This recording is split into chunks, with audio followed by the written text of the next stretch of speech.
नमस्कार प्रशिक्षुओं, विद्यार्थियों एवं साथियों। मैं हूं लर्नर, अर्थात मैं भी सीख रहा हूं। व्यक्ति जीवन भर सीखता रहता है। शिक्षा जीवन पर्यंत चलने वाली प्रक्रिया है। इस क्रम में आज मैं YouTube चैनल पर आप सभी का स्वागत करता हूं और धन्यवाद करता हूं कि मुझे आप सब पसंद कर रहे हैं।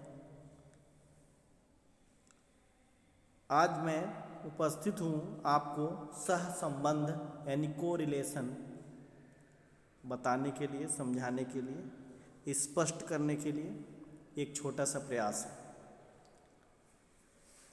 आइए देखते हैं सहसंबंध होता क्या है। सहसंबंध दो या दो से अधिक चरों, घटनाओं या वस्तुओं के पारस्परिक संबंध को प्रदर्शित करना ही सहसंबंध कहलाता है। दैनिक जीवन में यह सहसंबंध अनेक उदाहरण आपको देखने को मिल रहे हैं, जैसे बुद्धि और शैक्षिक उपलब्धि में सहसंबंध, जैसे शारीरिक विकास और मानसिक विकास में सहसंबंध। अर्थात सहसंबंध वह माप है जिसके द्वारा दो या दो से अधिक चरों के संयुक्त संबंध का ज्ञान प्राप्त किया जाता है। अब देखते हैं सहसंबंध की परिभाषा। सहसंबंध में ये विशेषता होती है कि एक चर प्रभावित होता है तो दूसरा भी प्रभावित हो जाता है, ये माना गया है। गहनता एवं दिशा का अध्ययन का मापन करता है। ये सह प्रसरण का मापन करता है। दो चरों में से यदि एक चर अपना मान बदलता है तो दूसरे पर वह प्रभाव अवश्य डालता है, और ये धनात्मक और ऋणात्मक दोनों होता है, शून्य भी होता है। सहसंबंध की परिभाषाओं में हम देखते हैं, पहला फर्ग्यूसन एक विद्वान है, इन्होंने बड़ी अच्छी परिभाषा दी है।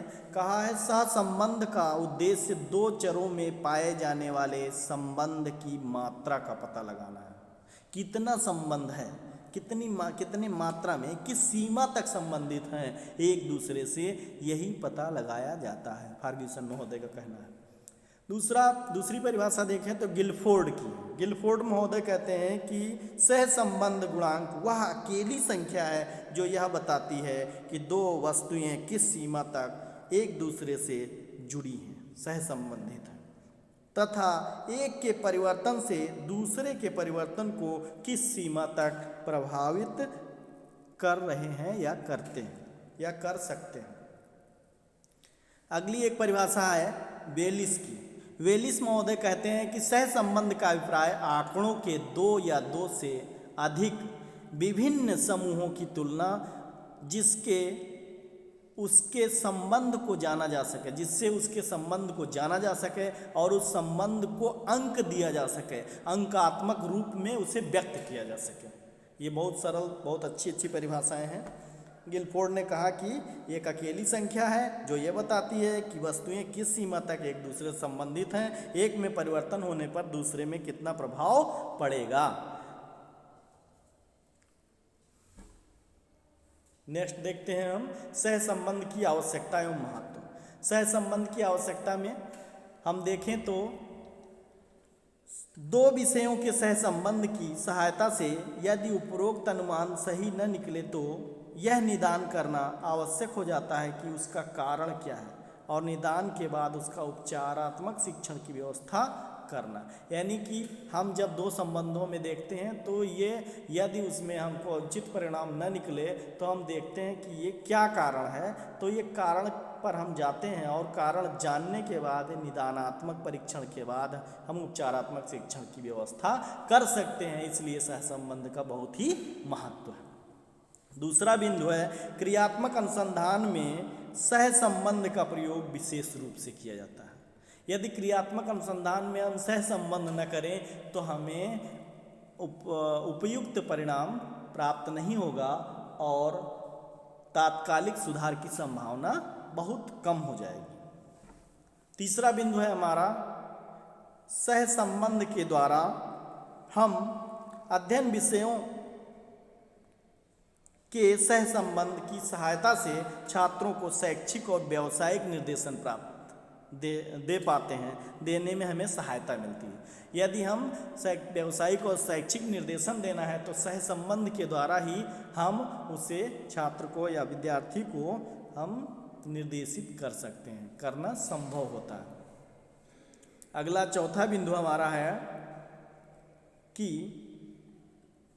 दो विषयों के सह संबंध से योग्यता का अनुमान लगाया जाता है। जैसे एक बालक एक विषय में यदि तेज है तो दूसरे विषय में तेज हो, ऐसा अनुमान लगाया जाता है, कोई आवश्यक नहीं है।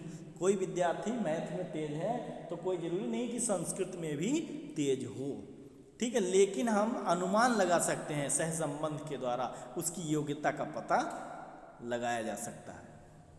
पांचवा बिंदु है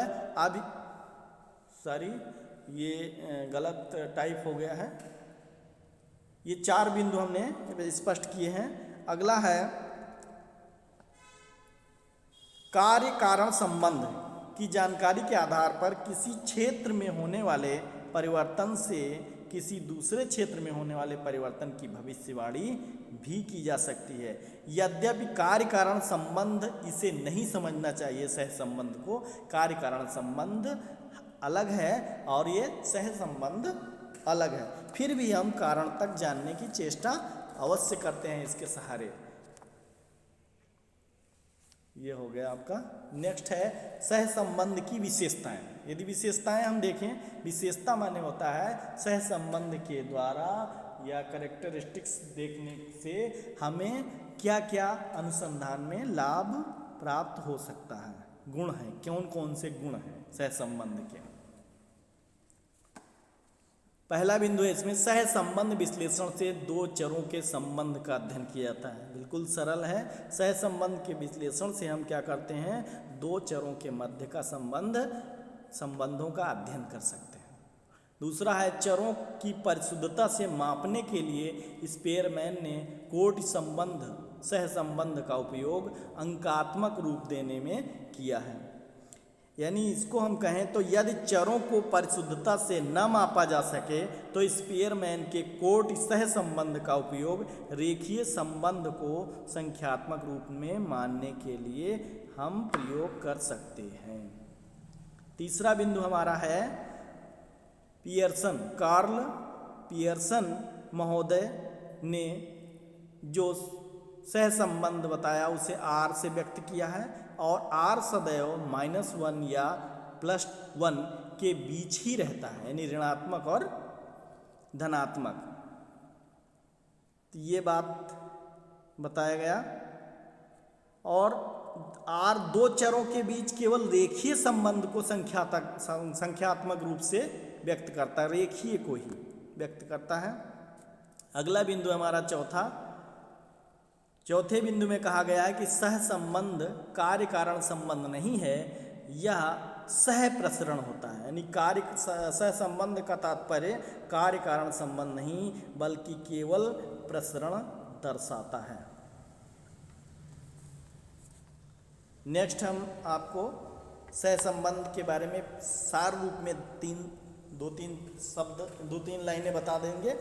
जैसे सह संबंध क्या होता है कि दो या दो से अधिक चरों, घटनाओं या वस्तुओं के पारस्परिक संबंध को ही सह संबंध कहा जाता है। उसका अध्ययन ही सह संबंध कहा जाता है। उसका उदाहरण देखें तो बुद्धि और शैक्षिक उपलब्धि में सह संबंध है और शारीरिक विकास और मानसिक विकास में सह संबंध है।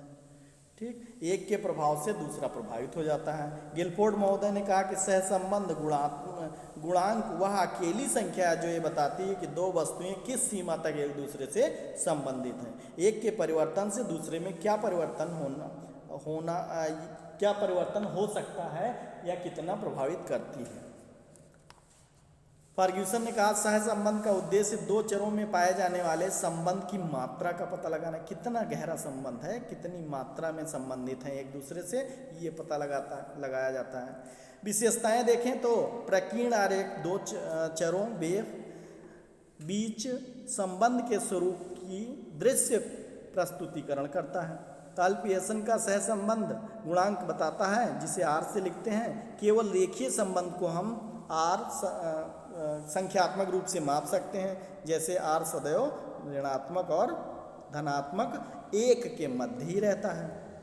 सहसंबंध का तात्पर्य होता है कार्य कारण संबंध नहीं, बल्कि वह सहप्रसरण है। सहप्रसरण साथ में कितना फैलाव है ये दिखाता है।